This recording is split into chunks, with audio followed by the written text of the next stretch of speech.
ہمارے حضرت فرمایا کرتے تھے کہ اللہ نے دین میں اتنی لذت رکھی ہے کہ اس کو تو اللہ نے آزمائش مجازن کہہ دیا ہے، ویسے ہی کہہ دیا کہ آزمائش ہے، حقیقت میں یہ مزے ہیں، یہ آزمائش تھوڑی ہے۔ تبھی تو قرآن کہہ رہا ہے فَلَنُحْيِيَنَّهُ حَيَاةً طَيِّبًا، جو میرے دین پہ چلے گا اس کو میں پاکیزہ، طیب کہتے ہیں مرغوب اور پاکیزہ۔ دیکھو طیب ایسی پاکیزہ چیز کو کہتے ہیں جس کی پاکیزگی کی وجہ سے اس میں رغبت ہو، آپ کو صاف ستھرے ہونے کی وجہ سے اٹریکشن ہو۔ شراب میں بھی اٹریکشن ہے شرابیوں کے لیے، لیکن وہ طیب نہیں ہے۔ تبھی جن کی جو نیچر پر ہے نا، ان کو شراب سے اسمیل آتی ہے، بدبو آتی ہے، وہ کہتے ہیں ہٹاؤ یہاں سے، جو گندے ہو جاتے ہیں وہ پی لیتے ہیں۔ تو طیب کا مطلب کیا ہے؟ فَلَنُحْيِيَنَّهُ حَيَاةً طَيِّبًا، اللہ کہتے ہیں ایسی زندگی دوں گا جو اٹریکٹیو ہوگی اور پاکیزہ، اس کی پاکیزگی میں لذت ہے۔ جیسے انسان میلا کچیلا ہو اور ایک دم نہا کے صاف ستھرا ہو، کیسا سکون محسوس ہوتا ہے۔ تو گناہوں سے توبہ کر کے، برائیوں سے توبہ کر کے، شریعت پہ چل کے، اللہ کہتے ہیں اس کو بھی ایسا ہی سکون محسوس ہوگا جیسے صاف ستھرا ہو گیا۔ تو خیر میں جلدی سے آیت کو سمیٹتا ہوں۔ اللہ کہتے ہیں یہ جو لذتیں میں تمہیں دے رہا ہوں کہ رج کے کھاؤ اتنے پھل، جو جن کے درخت پھلوں سے لدے ہوئے ہوں گے۔ اللہ چاہتے پیٹیوں میں بھی آم پیدا کر سکتے تھے نا جنت میں، کیا خیال ہے بھائی؟ اللہ چاہتے فریج رکھ دیتے بہت بڑا کہ اس کو کھولو، اس میں آلو بخارا بھی رکھا ہے، خربوزہ بھی رکھا ہے، آم بھی رکھا ہے، اور یہ کچن ہے اس میں سموسہ بھی رکھا ہے، پکوڑا بھی رکھا ہے۔ نا نا نا نا، ایسے وہ لذت نہیں ہے جو میں نے بارہا یہ تجربہ کیا ہے۔ آپ امرود خرید کے کھائیں، زیادہ نہیں کھا سکتے، باغات میں چلے جاؤ پتہ نہیں کتنے کھا لیتا ہے۔ پچھلے سال میں ایک امرود کے باغ میں گیا، میں سارا دن امرود ہی کھاتا رہا ہوں۔ ایک عجیب لذت آتی ہے اس میں، توڑ کے کھاتا رہتا ہے انسان، اور عجیب اس میں لذت ہوتی ہے۔ آپ خرید کے کھائیں نہیں کھا سکتے زیادہ۔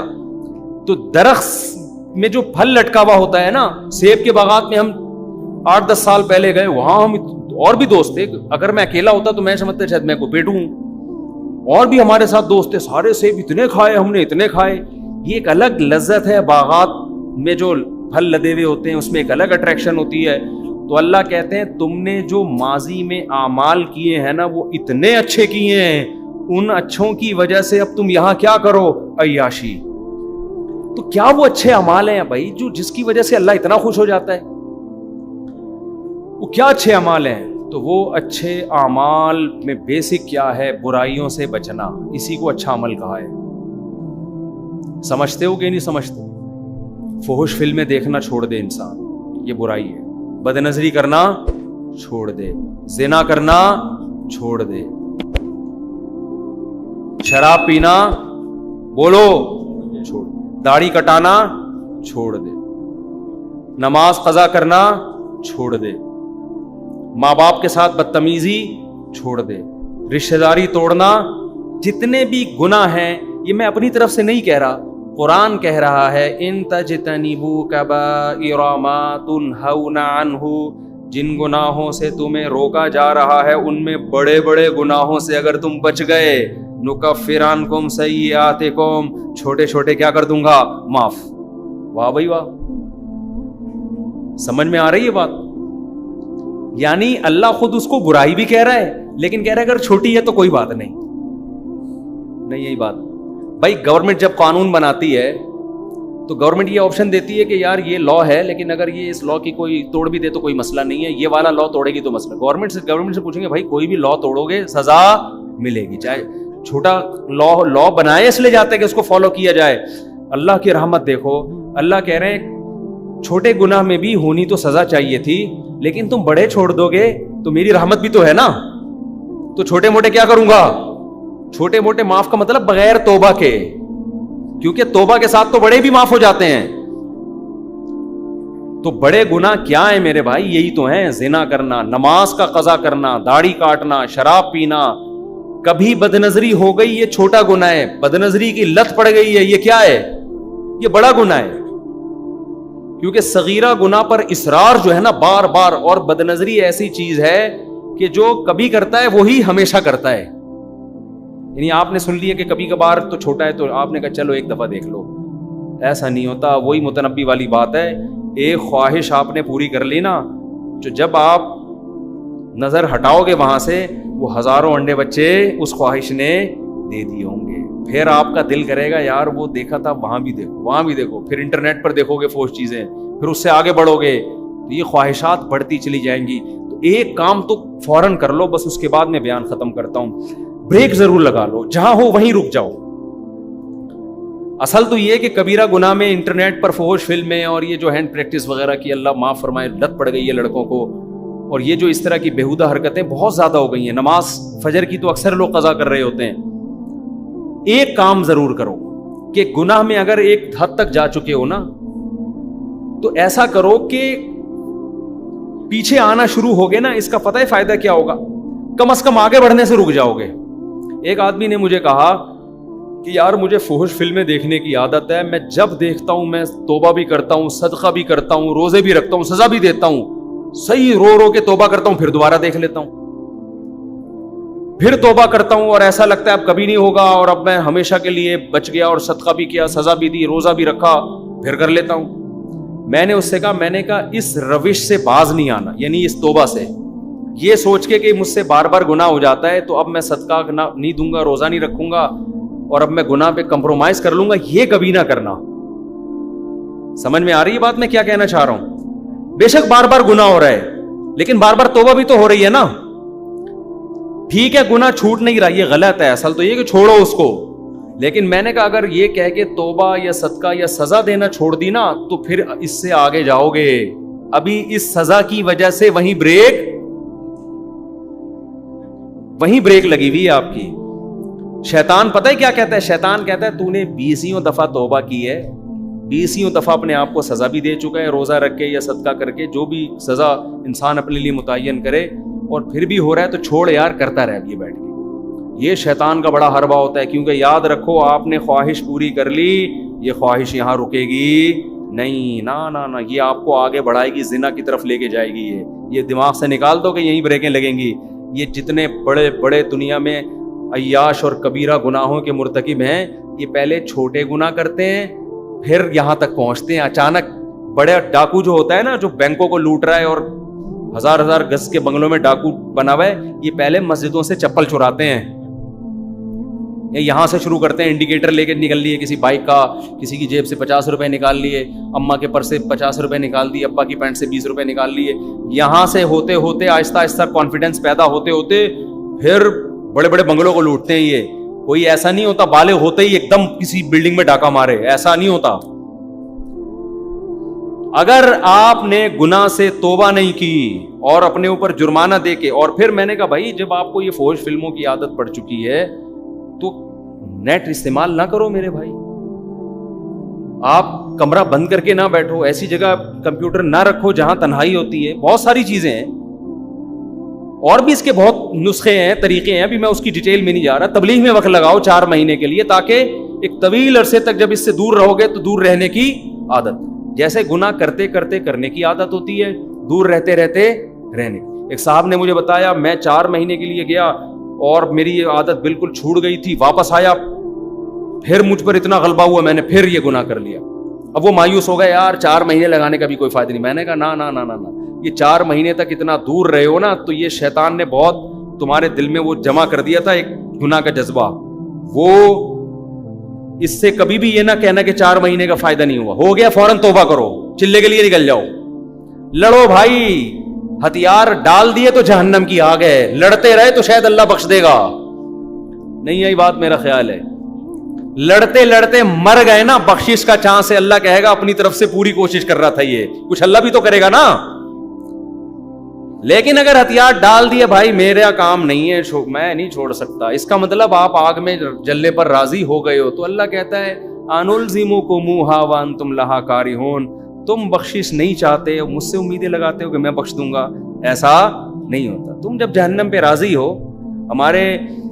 ہمارے اسکول میں ایک استانی صاحبہ تھیں, انہوں نے ایک واقعہ ہمیں سنایا. وہ واقعہ تو کوئی مستند نہیں ہے لیکن مجھے وہ واقعہ یاد رہ گیا, بہت پرانی بات ہے. اچھا وہ ہماری ٹیچر بھی بڑی لبرل قسم کی تھیں, وہ پردہ وردہ بھی نہیں کرتی تھی, بہت ہی لبرل, لیکن کچھ ہوتے دنیا دار ہیں لیکن ایسی کوئی سبق کی بات کہہ کے چلے جاتے ہیں, وہ انسٹال ہو جاتی ہے دماغ میں. انہوں نے واقعہ سنایا, یہ واقعہ کوئی مستند نہیں ہے, میں نے کسی مستند کتاب میں نہیں پڑھا, لیکن اس سے جو سبق مل رہا ہے نا وہ سبق کیا ہے وہ سبق بالکل ٹھیک ہے. تو میں اس نیت سے سنا رہا ہوں کہ واقعہ ہو سکتا ہے ہو بھی, ہمارا علم ایسا تو نہیں ہے کہ ساری کائنات کا ہمیں علم ہے, ہو سکتا ہے وہ کسی مستند کتاب میں, مستند روایت میں. تو انہوں نے کہا کہ ایک عورت سے کوئی گناہ ہو گیا, بدکاری ہو گئی. وہ موسیٰ علیہ السلام کے پاس آئی اور کہنے لگی کہ مجھ سے ایک بہت بڑا جرم ہو گیا ہے, آپ اللہ سے پوچھ کے بتاؤ کہ کیا میرا وہ جرم معاف ہو جائے گا اگر میں سچے دل سے توبہ کروں اور دوبارہ کبھی اس گناہ کے قریب نہ جاؤں. موسیٰ علیہ السلام نے کوہ طور پہ اللہ سے پوچھا تو اللہ نے کہا کہ ہاں, اس عورت کو بول دو کہ اگر سچی توبہ کر لی اور دوبارہ کبھی کرنے کا ارادہ نہیں ہے تو معاف. اچھا, اس عورت نے گناہ نہیں بتایا کہ کیا ہوا. اس عورت نے کہا موسیٰ علیہ السلام سے کہ چھوٹا گناہ نہیں ہے, بہت بڑا گناہ ہے, دیکھ لو, اللہ سے دوبارہ پوچھو, شاید آپ کو بات سمجھ میں آئی نہیں ہے, چھوٹا موٹا نہیں ہے. یعنی وہ عورت بھی حیرت تھی, اتنا بڑا گناہ کیسے معاف ہو جائے گا بھائی, تو اللہ سے دوبارہ پوچھو. موسیٰ علیہ السلام نے دوبارہ پوچھا, اللہ نے کہا معاف کر دوں گا اگر یہ سچے دل سے توبہ کر لے. پھر آئے تو اس عورت نے پھر کہا دوبارہ پوچھیں, چھوٹا گناہ نہیں ہے. اب دیکھو اللہ معاف کرنا چاہ رہا ہے اور ان کو کیا ہو رہی ہے, تکلیف ہو رہی ہے, ان کو تکلیف ہو رہی. موسیٰ دوبارہ پوچھ کے آؤ. موسیٰ علیہ السلام دوبارہ پوچھ کے, اللہ نے کہا بول دیا بھائی جتنا بھی بڑا گناہ ہو سچی توبہ کر لی, آئندہ نہ کرنے کا عزم معاف. جب تیسری دفعہ پوچھ کے آئے اس عورت نے کہا زنا ہوا ہے مجھ سے, بدکاری ہوئی ہے, یہ کیسے معاف ہوگا, دوبارہ پوچھ کے آؤ.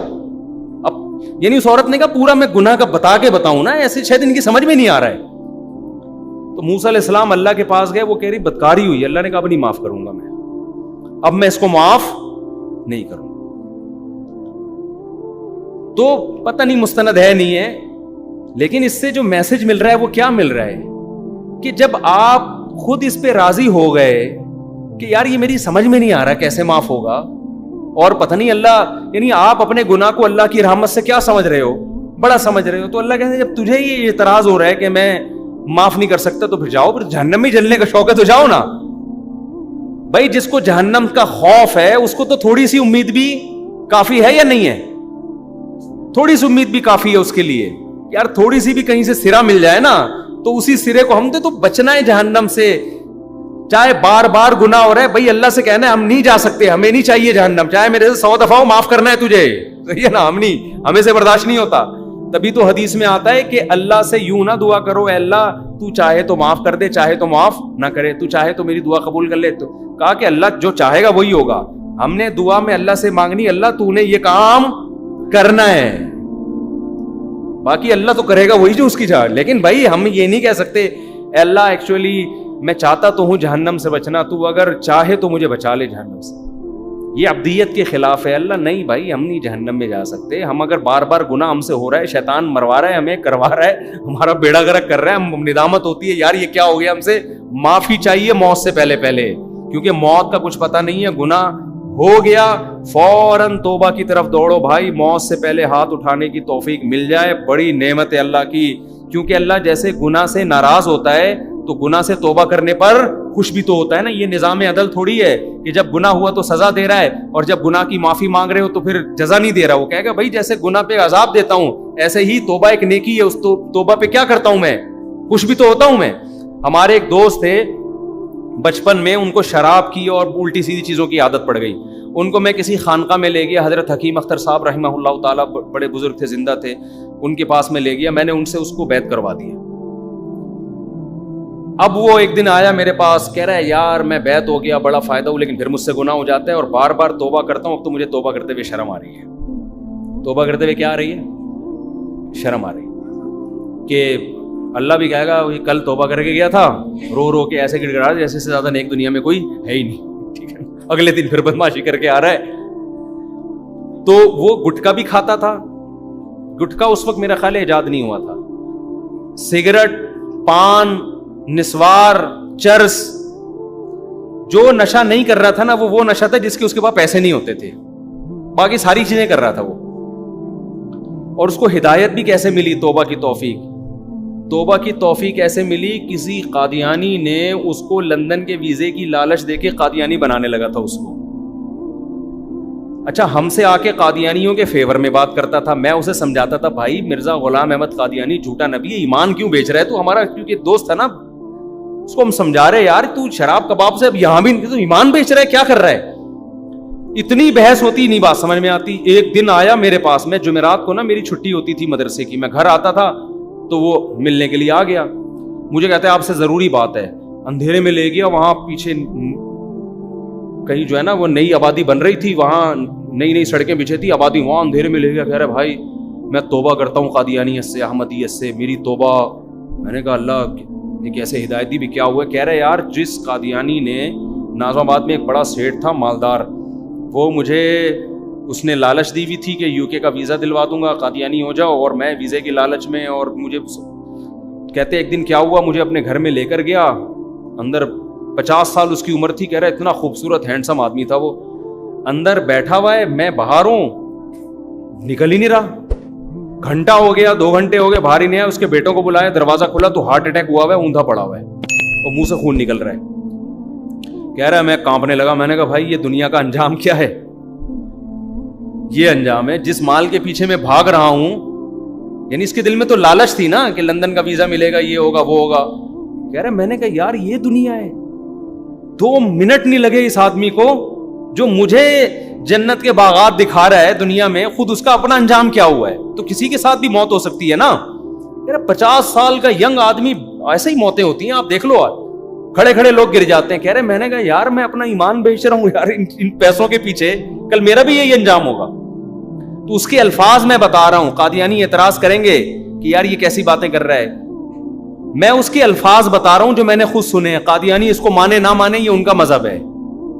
وہ کہتا ہے میں جب دفنانے کے لیے, کیونکہ دوستی تھی نا, جب ان کو دفنانے کے لیے گیا ہوں, کہہ رہے مجھے قبرستان کے نیچے اللہ کی قسم ایسا لگ رہا تھا جیسے آگ جل رہی ہے, اور سب آگ میں, اور اس کو آگ میں پھینک رہے ہیں یہ لوگ, مجھے ایسا محسوس ہو رہا تھا. تو یہ بتاتے ہوئے بھی بڑا جذباتی ہو رہا تھا. ہم نے کہا چلو آپ کو ہماری باتیں سمجھ میں نہیں آئی, لیکن اللہ نے آپ پر رحم کیا. اب اس کو توبہ تائب کا خیال پیدا ہوا نا, جب آدمی یو ٹرن لیتا ہے تو پھر پورا نیک بننے کی کوشش. کہہ رہا ہے یار میں شراب چھوڑنا چاہتا ہوں, یہ نسوار چھوڑ, حالانکہ نسوار تو حرام نہیں ہے, لیکن میں سب چیزیں چھوڑنا چاہتا ہوں. تو میں اس کو لے گیا حضرت حکیم اختر صاحب رحمہ اللہ تعالیٰ کے پاس, کیونکہ یہ شاعرانہ مزاج تھا اس کا, تو حضرت کی بھی شعر و شاعری بہت ہوتی تھی. اب جب اس نے ان کا بیان سنا ہے تو یہ پھوٹ پھوٹ بہت اثر ہو رہا تھا دل پہ نا. تو کہہ رہے یہ تو سارا میرے بارے میں بیان ہو رہا ہے. تو کیونکہ بدنظری کا اس کو ایسا چیمپئن تھا نا, یہ کبھی کوئی انٹی کہیں سے گزرے اور یہ نہ دیکھے, یہ ایسا ہوتا نہیں تھا. جو خود بتاتا ہے یار یہ عورت میری ایسی مجھ سے بہت کلوز تھا. کہہ رہا عورت میری کمزوری ہے بھائی, کہیں سے انٹی گزر رہی ہوں گھر تک پہنچا کے آتا تھا اس کو. اب ان کا پورا بیان بدنظری کے خلاف, یہ وہاں چیخ رہا ہے نا, لوگ بھی اس کو دیکھ رہے ہیں. خیر ہم نے بیعت کرا دیا. اب توبہ طائب کر لی اس نے. تھوڑے دن میں پھر کہتا ہے میں گھر آتا ہوں, مجھ سے پھر گناہ ہو جاتا ہے. بار بار جب ہوا نا تو مجھ سے ملا, کہنے لگا یار اب تو مجھے توبہ کرتے ہوئے کیا شرم آ رہی. اللہ بھی کہے گا کل رو دھو کے گیا ہے, توبہ کی, اب دوبارہ کیا کر رہا ہے, اب دوبارہ تجھے شرم نہیں آتی, معافی مانگنے آ گیا. تو میں اس کو دوبارہ لے کر گیا. اللہ کی قدرت, حضرت حکیم اختر صاحب رحمہ اللہ تعالیٰ, میرے تو شیخ حضرت مفتی رشید احمد صاحب تھے, لیکن میں اس کی وجہ سے ان کے پاس چلا گیا. تو وہ بیان میں کہنے لگے یہ اہل اللہ ایسے ہوتے ہیں کہ بعض آپ کے دل میں جو بات ہوتی ہے نا, یہ وہی زبان سے اکثر ان کی دل بیان میں نکل رہی ہوتی. انہوں نے کہا کہ دیکھو جب تم سے گناہ ہوتا ہے نا, توبہ ٹوٹتی ہے, اس وقت شرم آنی چاہیے. توبہ کرتے ہوئے شرم نہ کھاؤ, توبہ توڑتے ہوئے شرم آنی چاہیے. توڑتے ہوئے شرم آ نہیں رہی ہوتی ہے بھائی, اور دوبارہ توبہ کرتے ہوئے آ رہی ہے. ہونا تو یہ چاہیے جب توبہ کر کے گیا ہے تو دوبارہ گناہ کرتے ہوئے شرم آئے نا کہ یار کل کتنا رو دھو کے گیا ہوں اور اللہ سے معافیاں مانگی ہیں, اس وقت شرم نہیں آ رہی, یہ شیطان کا ہے. تو انہوں نے کہا بار بار توبہ ہو جائے, توبہ کرتے ہوئے شرم مت کرو, اس لیے کہ توبہ نیکی ہے, نیکی کرتے ہوئے شرم نہیں آنی چاہیے. توبہ توڑنا گناہ ہے, گناہ کرتے ہوئے شرم آنی چاہیے. میں نے کہا لے بھیا ہو گیا نا, تیرے اشکال کا جواب مل گیا. تو بار بار اس سے فائدہ کیا ہوگا میرے بھائی, آپ کا اس قدم وہیں رک جائیں گے, اور انشاءاللہ ریورس بھی ہو گیا, ایسا نہیں ہے, آہستہ آہستہ گناہ چھوٹ جائے گا. اللہ تعالیٰ سمجھنے کی عمل کی توفیق عطا فرمائے.